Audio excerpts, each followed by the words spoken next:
नमस्कार, आप देख रहे हैं सी न्यूज़ भारत और मैं हूं आपके साथ ज्योति अरोड़ा। वक्त हो गया है न्यूज़ बुलेटिन का, तो आइए नजर डालते हैं इस वक्त की बड़ी खबरों पे।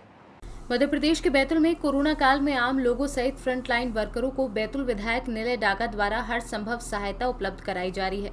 अब गंभीर मरीजों को अस्पताल तक पहुंचाने के लिए बिल्कुल भी परेशान नहीं होना पड़ेगा। बैतूल के कांग्रेसी विधायक निलय डागा से जुड़े डागा फाउंडेशन ने आज बैतूल में आम नागरिकों को फाउंडेशन की तरफ से निःशुल्क एम्बुलेंस की सुविधा की सौगात दी है। 22 लाख रुपए की लागत की यह एम्बुलेंस बैतूल तहसील में मरीजों के लिए निःशुल्क चलाएगी। पूर्व कांग्रेसी विधायक स्वर्गीय विनोद डागा की जयंती पर आज कांग्रेस विधायक निलय डागा ने इस एम्बुलेंस का लोकार्पण किया। इस मौके पर निर्मला विनोद डागा, दीपाली निलय डागा ने एम्बुलेंस का पूजन अर्चन किया। 21 उपलक्ष्य में आज ये जो एम्बुलेंस है ये डागा फाउंडेशन डोनेट करने जा रहा है, और क्या क्या इसमें सुविधाएं मिल पाएंगी लोगों को। आज 19 मई मेरे पूज्य पिताजी की जन्म जयंती है, और जो मेरे गुरु, मेरे मेंटर रहे हमेशा, उनकी याद में आज हमने ये निःशुल्क एम्बुलेंस सर्विस चालू करी है, जो बैतूल तहसील में निःशुल्क चलाई जाएगी।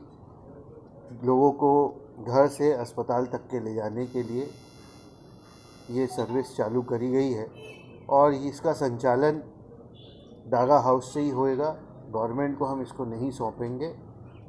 जो भी इसका खर्चा वहन आएगा, ये डागा परिवार उसका वहन करेगा, खर्चा वहन करेगा, और निःशुल्क सेवा निरंतर देता रहेगा। क्या सुविधाएं इसमें मिल पाएगी? इसमें वेंटिलेटर को छोड़ के सारी सुविधाएं हैं, और बाईपैप मशीन कोशिश कर रहे हैं मिल जाए तो वो लगा दी जाएगी। इसके कितनी कीमत की एम्बुलेंस है, और ये क्या कोरोना मरीजों को दी जाएगी? ये सब तरह के मरीजों के लिए रहेगी, कोरोना मरीज हो चाहे कोई मरीज है। एम्बुलेंस कितने की है ये सवाल का जवाब मैं नहीं दूंगा। पैसे का कोई मायना नहीं है इस सेवा के लिए। जो मदद हो सकती है वो बैतूल की जनता के लिए डागा परिवार हमेशा करता है। बैतूल से सी न्यूज़ संवाददाता संदीप वायकर की रिपोर्ट। ब्लॉक कांग्रेस कमेटी जुन्नारदेव ने जिला कांग्रेस कमेटी अध्यक्ष विश्वनाथ ओगटे के निर्देश में पर्याप्त वैक्सीन न होने एवं वैक्सीन न मिलने के विरोध में आज कांग्रेस कार्यालय पर क्षेत्रीय विधायक सुनील उइके, ब्लॉक अध्यक्ष घनश्याम तिवारी, नगरपालिका अध्यक्ष पुष्पा रमेश साहू एवं कार्यकर्ताओं की उपस्थिति में 1 दिवसीय धरना प्रदर्शन किया। कार्यालय के समक्ष शासन के कोविड नियम अनुसार पालन करते हुए धरना प्रदर्शन किया गया। आपके द्वारा किन मुद्दों को लेकर धरना प्रदर्शन किया गया? आज अडानी अंबानी की केंद्र सरकार और स्वराज की जो सरकार है, जिस प्रकार से विगत 7 सालों से और प्रदेश की सरकार विगत 16 सालों से जुमलेबाजी कर रही है, वही जुमला उन्होंने हमारे देश के और प्रदेश के 70% नौजवानों के साथ वैक्सीन के नाम पर धोखा करने का काम कर रही है। एक तरफ करोड़ों का, लाखों का अपनी फोटो लगा के प्रचार करने का काम कर रहे हैं कि हम 18 साल वालों को, युवाओं को वैक्सीन लगा के सुरक्षित करने का काम करेंगे, और दूसरी ओर बारी बारी से कई प्रकार के रजिस्ट्रेशन कराइए, ऑनलाइन करिए। तो आज आदिवासी क्षेत्रों में मैक्सिमम 50 से 60% क्षेत्र में नेटवर्क की प्रॉब्लम और एंड्राइड मोबाइल की प्रॉब्लम है। कैसे आदमी रजिस्ट्रेशन कराएंगे? तो एक गुमराह करने का काम कर रहे हैं, क्योंकि इनके पास पर्याप्त टीके, वैक्सीन की मात्रा नहीं है, तो कैसे नौजवानों को गुमराह करें। तो हमारी आज यही मांग है, पूरे जिले के जो समस्त विधायक हैं अपने अनुसारित ब्लॉक कांग्रेस कमेटी के नेतृत्व में 1 दिवसीय धरने पर बैठे हैं कि हमारे क्षेत्र में ज़्यादा से ज़्यादा वैक्सीन उपलब्ध कराई जाए, 100% युवाओं को वैक्सीन दी जाए, और ये जो ऑनलाइन वाली प्रोसेस है इससे छूट प्रदान की जाए। और जिस प्रकार से कांग्रेस की सरकार ने, चाहे वो पोलियो ड्रॉप की बात हो, चाहे अचेचक टीके की बात हो, चाहे अन्य जो टीके लगाने का काम करी थी कि गाँव-गाँव जा जाके और टीका लगाने का काम कर रहे थे, जबकि उस समय इतने संसाधन नहीं थे। उस प्रकार साधारण ढंग से आम आदमी को गाँव में जाके टीका लगे, आम युवाओं को टीका लगे, जिससे वो अपनी जान को सुरक्षित कर सकें और पर्याप्त टीके उपलब्ध कराए सरकार। इसलिए हम सब लोग धरने पर बैठे। Thank you sir. लोग, और अगर हमें ऐसी महामारी से लोगों को बचाना तो उसका एक ही रास्ता कि हम ज़्यादा से ज़्यादा लोगों को वैक्सीन के टीके लगाएं। लेकिन बड़े दुर्भाग्य की बात है कि मोदी सरकार और शिव स्वराज सरकार सिर्फ वादे, ढिंढोरे और विज्ञापन छाप रही है, लेकिन वैक्सीन उपलब्ध नहीं करा रही है। आज ग्रामीण क्षेत्रों में अफवाह फैला दी गई है कि वैक्सीन कोई न लगाए, इसमें मैं तो आरोप लगाता हूँ कि ये अफवाह भी भारतीय जनता पार्टी के नेताओं ने और कार्यकर्ताओं ने फैलाई है, क्योंकि इतने ज़्यादा लोग एक साथ वैक्सीन लगाने आ जाएंगे और इनके पास में कोई व्यवस्था है नहीं है। जिस तरह से इसके पहले कांग्रेस की सरकारों ने अन्य महामारियों में के समय गांव-गांव और मोहल्ले जाकर वैक्सीन के टीके लगाए, वैसे वैक्सीनेशन और टीके की आज ज़रूरत है।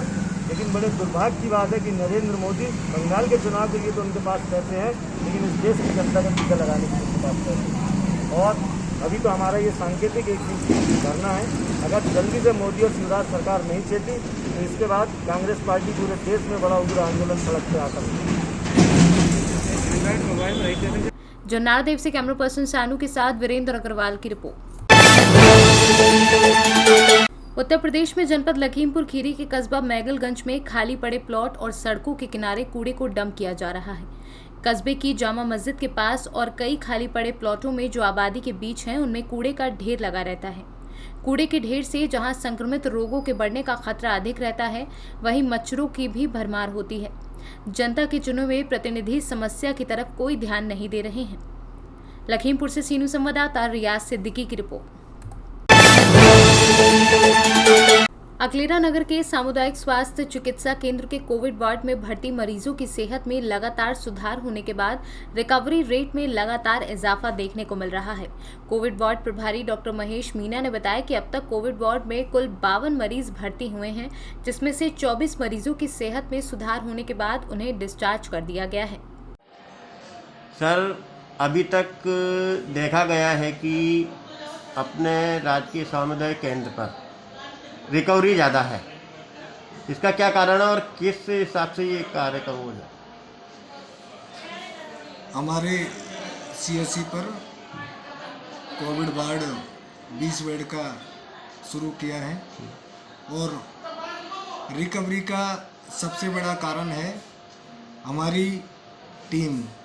हमारे सीएससी के सभी चिकित्साकर्मी, डॉक्टर्स जी जान से लगे हुए और कोरोना को हराने में लगे हुए हैं।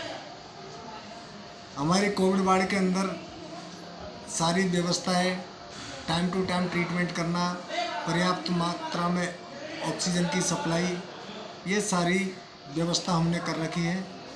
और बाहर हमने कोविड वार्ड के बाहर टेंट भी लगा रखा है ताकि परिजन वहाँ बैठ सकें।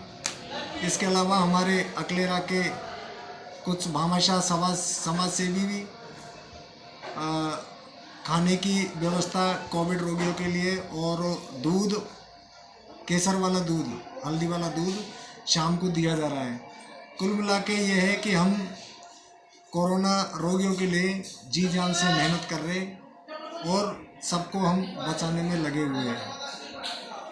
अभी तक आपके यहाँ कितने भर्ती हुए हैं और कितने ठीक होकर रिकवर हुए? अभी तक हमारे यहाँ पे टोटल 52 पेशेंट भर्ती हुए। इनमें से हम 24 पेशेंट डिस्चार्ज हो चुके हैं, 5 पेशेंट को हम रेफ़र कर चुके हैं। इसके अलावा 8 पेशेंट की डेथ है और 14 पेशेंट प्रेजेंट में भर्ती है।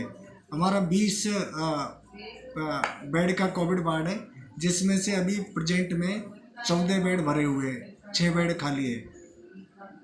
हाँ, तो इससे ये है कि मैं अपनी रिकवरी रेट बिल्कुल सही चल रही है। हाँ, रिकवरी रेट भी बहुत अच्छी है और टाइम टू टाइम। राजस्थान से सीनू संवाददाता भगवान सिंह राजावत की रिपोर्ट।